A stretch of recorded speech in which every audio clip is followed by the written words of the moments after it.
আসসালামু আলাইকুম গাইস, কেমন আছেন আপনারা? আশা করি সবাই ভালো আছেন। আজকে ভিডিওতে আমরা একটা ওবিবি নিয়ে শেয়ার করব। ওবিবিটা একদম মূল টেস্ট। এই ওবিবিটা খেলার পর আপনারা অনেক ওবিবি পাবেন, কিন্তু ওইটি খেলতে মন চাইবে না। এই ওবিবি ছাড়া কারো মন চাইবে না অন্য ওবিবি দিয়ে খেলতে, কারণ এই ওবিবিতে ইটিএস2 ফিল নেওয়া যাবে।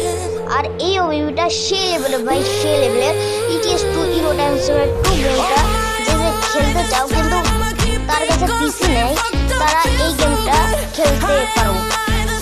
দেখতে পাচ্ছেন সে লেভেলে। এই লিঙ্কটা আপনারা কপি পাবেন, কখন পাবেন এটা আমরা এখন বলে দেবো। এর লিঙ্কটা আপনারা পেয়ে যাবেন শনিবার, সোমবার, এই সোমবার মনে করেন এই শনিবার, এরকম দিনে পেয়ে যাবেন। আর দেখি গেম প্লেটা কীরকম, তো আমরা